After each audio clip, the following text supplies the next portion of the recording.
Today we have a special guest, Miss Sawsan Habbal, sitting next to me. And hello.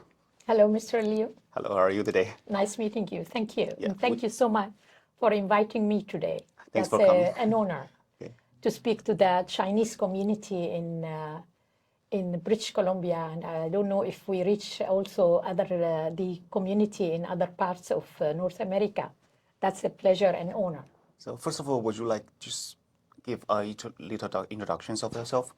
Yes, my name is Sawsan, and it means a flower in Arabic.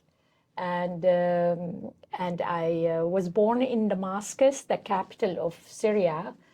I traveled a lot, and I studied in England at a tender age. I was just 18, and then I worked in different establishments in Syria. And I was very interested in the world and international affairs and human being as the whole planet being our Mother Earth.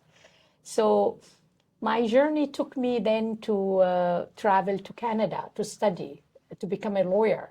And then I ended up in Canada to study at McGill Law School because I was accepted at McGill Law School. And then from McGill Law School, I came and did a course at UBC. Finally, I graduated and decided to practice law in British Columbia. Even when I first came to Canada, it was just to study and go back to Syria. And that was in 1989 when I first came. So yeah, Long time ago. Yeah, long time ago. Yeah, quite more than 35, almost now 34 years ago. So, I ended up working. I opened my office here. I practiced law in British Columbia. But I retired in 2018 because of my late husband. He was diagnosed with stage 4 lung cancer. So I had to be with him. I'm sorry to hear that. Yeah. And I closed my practice, and I spent time totally with my husband until he passed away. I see. I became an honorary consul for Syria, just to add, in 2009.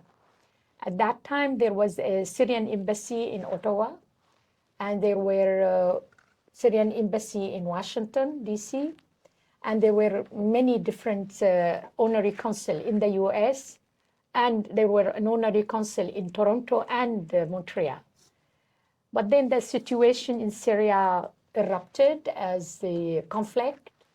And unfortunately, the Canadian government decided to sever diplomatic relationship with Syria. And that was in 2012.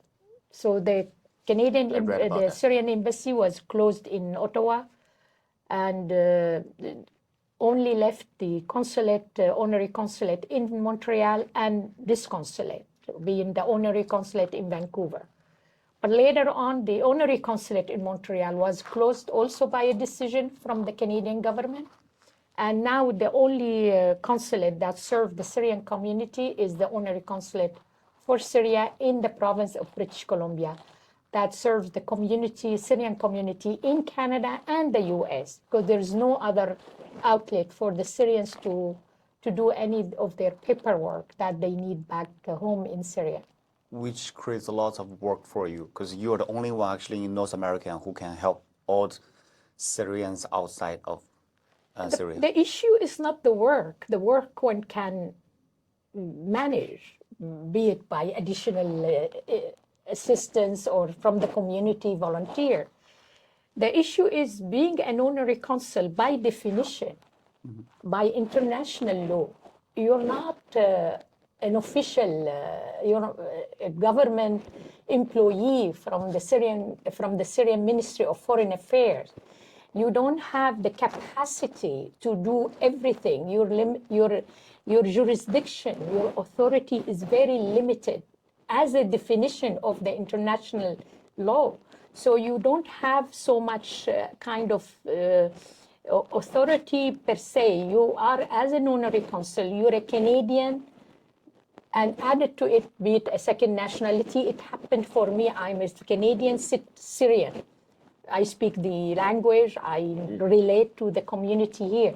but it's you don't have so much leeway, you don't have so much authority or jurisdiction. Therefore, the Syrian community, in my understanding, not just a belief, I know that as a fact, they need more service. And how this service can be done? By opening at least, if not, I'm not suggesting that, of course, a decision is made by the head of countries, be it the Canadian government, be it with the Syrian government, to open an embassy back, the Syrian embassy, but at least to open a consular section. That this consular section can serve the Syrian community from east to west with the help of the consulate here, with the honorary consulate. So they can issue passport, they can issue IDs for people who lost their IDs, and they need documents to register birth. The honorary consulate authority is limited to just stamping. And there is a process. They have to go to the Canadian Global Affairs. They have to then send it to me. It's just a stamp. But we don't issue passports. We don't register birth. We don't register death. We don't issue any ID document. So in a way, I do empathize and sympathize with the Syrian community, be it in Canada, be it in North America, in the US.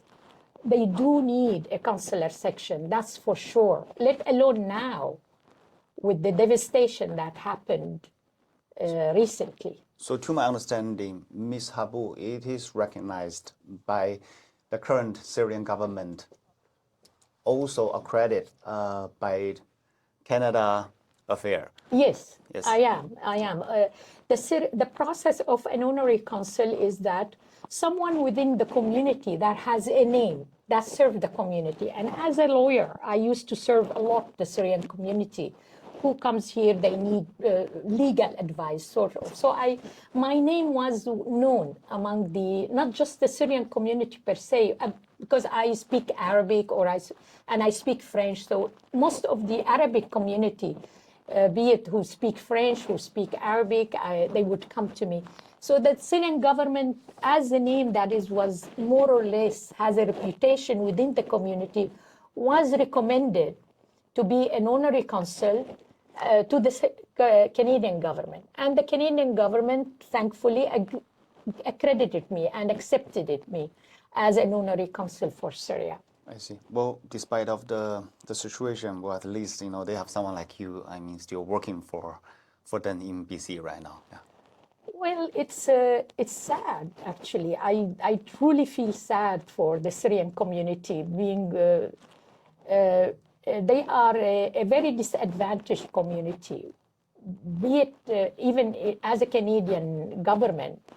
They need help to have the service met. And an honorary consul doesn't have this capacity. And this is well known and well established fact. It's not because of the decision of the Syrian government or this Canadian government. It's just a fact. An honorary consul doesn't have this capacity. So it is maybe through your station we can explain that. Opening at least a consular section in Ottawa to serve the community, that will be a service to the community, not to any government. It doesn't have to do anything with the Syrian government or the Canadian government. Of course, it's a decision that is made by the governments, but it serves at the final analysis, who does it serve? It serves the individual who needs this service. Yes. So speaking of the current situation, due to the earthquake happened in Turkey and North Syria, I think it's already been more than 2 weeks now. Yes. Right now, so it's on the second phase. Yes. After the earthquake. Yes. Anything you would like to talk about it? Yes. Yeah. Well, first of all, we want to send our condolences to our brothers in Turkey and family in Syria. Turkey lost a lot of people. Lots of people lost their homes. So we'll focus on Syria now. because of my being a representative of Syria here as an honorary consul, and also my roots back home. I'm Syrian, and most of my family back in Syria. The devastation that happened in Syria, they call it northern Syria, but the truth is the devastation reached almost mid-Syria. You have a city called Homs, Homs. You have a city called Hama, Hama. These are almost mid-center of Syria. So the devastation didn't just go into the north, Aleppo, or the border of Syria and Turkey. No, the devastation reached the mid of Syria, Hama and Homs, and let alone the major cities that is on the coast of Syria, the Mediterranean, which is Latakia. Latakia is a major port in Syria. Tartus is another major port in Syria. Jebel, it's a major city in Syria, but of course, it's not as big and as an important port like Latakia or Tartus. You have a devastation that went down from the coast of Syria to the mid of Syria. So just that when the media or it's been talked about that the earthquake that hurt Turkey and North Syria, it's not just North Syria. It's the west coast of Syria and to mid of Syria, be it north and to the mid of Syria. It's a huge... What's the population are we talking about right now in Syria? I mean, like... Syria, you're talking about over like 40, 50 million. And you have also the displaced refugees in the north. So it's a huge population. But we're talking about the amount of people that were displaced, that have lost their homes because of that earthquake from north border of Syria and Turkey, going down to Aleppo, which is a second major city in Syria as a trade city in Syria. It is the capital of Syria, be it to trade and commerce, Aleppo. It's a huge city and a very important city. It's been named and written about in the history of the Silk Road, Aleppo. Okay. Always been talked about during the Silk All the Silk Chinese Road. knows about Yeah. the Silk Road. In Silk Road, Aleppo was always mentioned even more than Damascus. But Damascus is the capital. It used to be a capital throughout the history of the Umayyad Khalifa. Throughout history, Damascus is the oldest inhabited city in the world. So speaking of all these affected areas, like how many people are we talking about? I know there's tons of, maybe over 1 million people has misplaced. Much more. You're looking at least the total as they count of the people who were fatally injured, like died as a result, passed away as a result of the earthquake. They're talking about over 50,000 in total between Turkey and Syria. But in Syria, they're looking at over like 10, 15,000 people minimum. That because some people, they weren't even able to get them out of because of the sanction and lack of equipment. Syria has sanctions since 2012, economic sanction that imposed on it.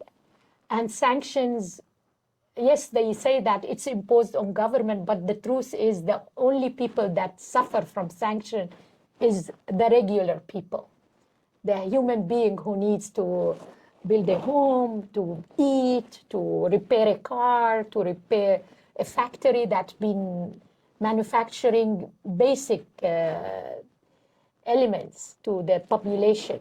So yes, we think that sanctions are imposed by government, on a government, but the truth is it only affects the individual. So since there are over millions of people misplaced from the disaster area, have they received any helps from the outside world? Yes, we were lucky in a way, as Syria is close to the Arab nations, which are quite rich, be it the Gulf, Yes. United Arab Emirates, Saudi Arabia. Qatar hasn't extended a hand to Syria, unfortunately, for reasons I don't want to get into that. There are political reasons, I guess. But Kuwait also has extended a hand, and most importantly, Oman. Oman is a very important country that always supported Syria. So you have till this day, on a daily basis, United Arab Emirates has been sending support, be it medical, be it tent, be it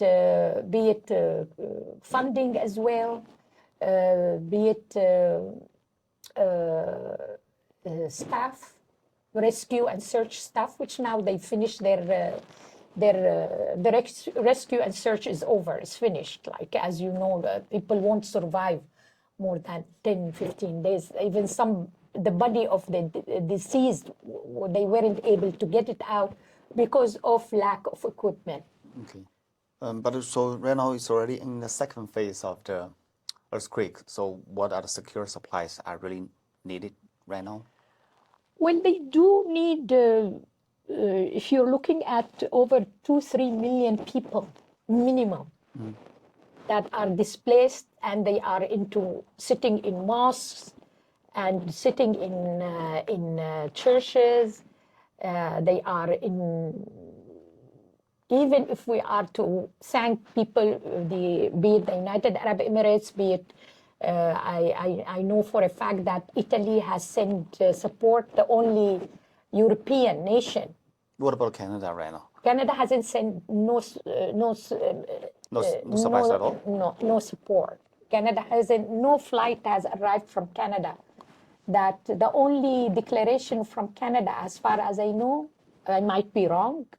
If some official want to correct me, by all means, they said they will donate $10 million to match what is being donated as a maximum to the Red Cross, Canadian Red Cross. That's the only thing.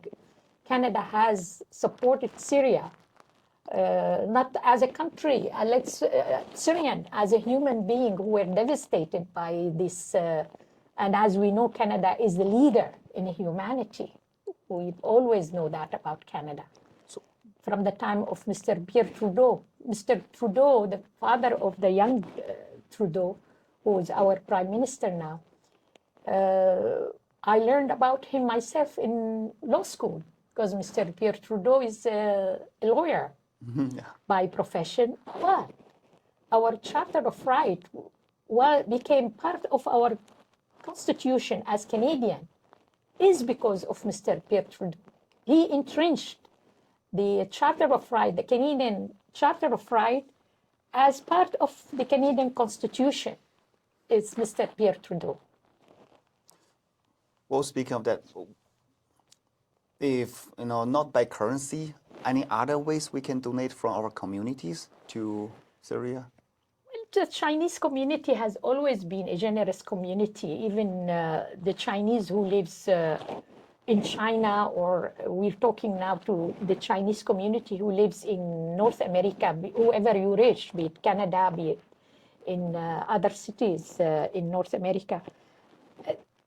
At the present time, we are looking at donation funds that goes to rebuilding Syria. If the Chinese community can support Syria by, first of all, lifting sanctions on Syria, supporting it by communicating with their members of parliament or with the Canadian government, that whatever that support can be giving to Syria. Like, as I said, if you need a bulldozer to pull this wreckage to help people, we don't have. Like, if you have an ambulance that is broken down, if you need spare parts, there is no spare parts. Sanctions does eat up and punish the people. So the community helped with supporting Syrian people by, first of all, the sanctions that can lift on these human beings who are devastated. Secondly, if we can have the Chinese community donating to I would encourage them to contact the Red Cross. And I have an 800 number for the Red Cross. What's the number?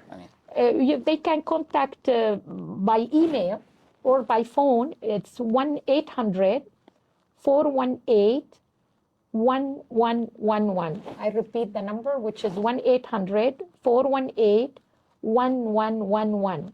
This is the Red Cross of Canada. They're located in Vancouver. So any member of the Chinese community can contact them and make it very clear that this is a donation for Syria, the Syrian devastated as a result of that earthquake.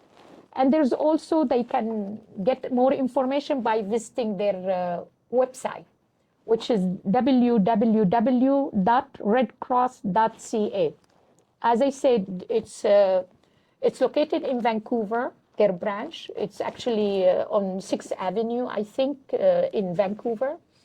And whoever would like to donate, I believe it's very important to mention that this is a donation to the Syrian people who suffered as a result of that devastation, recent devastation. Besides Red Cross, do we have any donation centers in the Great Vancouver area, or like? The community, when the devastation happened in February 6th, as the consulate, that's another issue.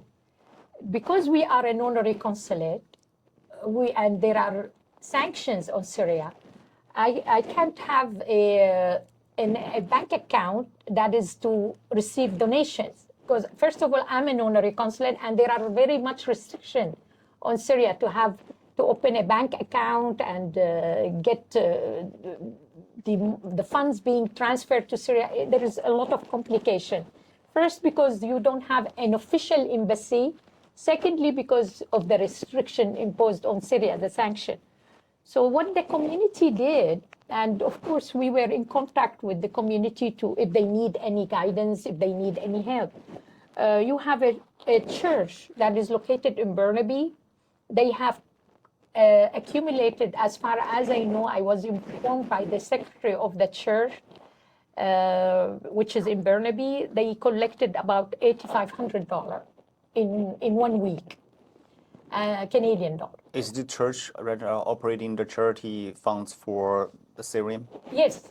So they send $8,500. I was informed by the secretary of the What's the address of the church? The church is in Burnaby. I can give you the full address, but the most important is to contact the priest, the father who runs that, or the secretary, which is actually he's a doctor. Who runs that, and who was responsible for sending all this charity.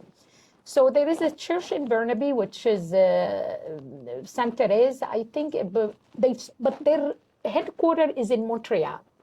They send the fund from Vancouver, the $8,500, as I was told, by the first week of the disaster, second week. I don't know if they collected more now. That's because I haven't been updated on the amount. It was sent to Montreal, and Montreal, being the headquarters of all the churches in Canada, they send it to a church in Aleppo. Mm-hmm. It was particularly Aleppo that received the total amount. I don't have access to it now, but I can get that. But it won't be that big of an amount. As I told you, the $8,500 Vancouver was able to collect. Also, there is the BCMA, which is an establishment that runs the mosques in BC, and they are connected to Calgary and rest of Canada. They have also collected items, which according to them, it was sent to Syria, and also according to the secretary, who I also was in contact with, the funds hasn't been yet finalized, because some of it was credit cards, some of it was, it needs to be kind of finalized as to credit cards collection and all of this. And then they haven't made a final decision as to where they are going to send it.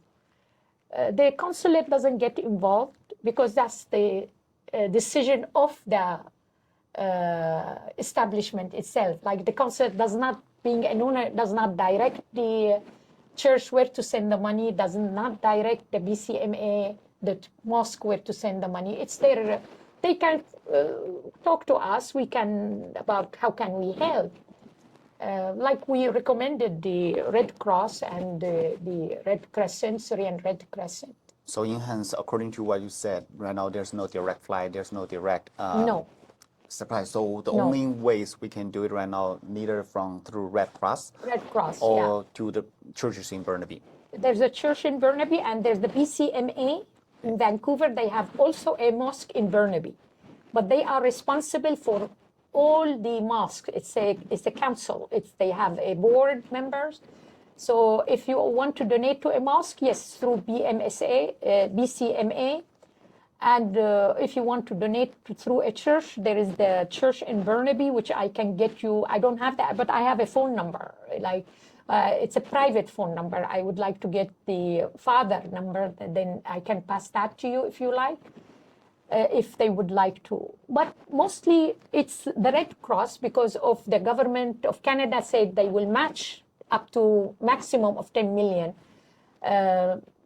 We asked this Chinese community if they would like to contact the Red Cross to make sure that this donation is particularly made to the Syrian people who are devastated, if they would like to mention that. And as I said, I came to Canada as an immigrant because I loved Canada just by knowing Pierre Trudeau through my studies, and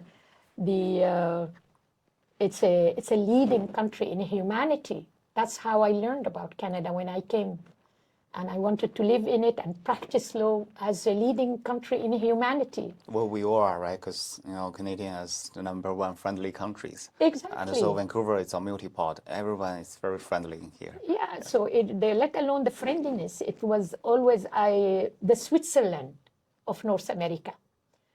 So we hope it will be the Switzerland of North America, being a country that is support humanity, support dignity of a human being to live a decent life wherever they are. I see. Well, once again, you have my deepest condolence for the Syrian people. The Syrian and Turkish they've been devastated. So our deepest condolences to both nations.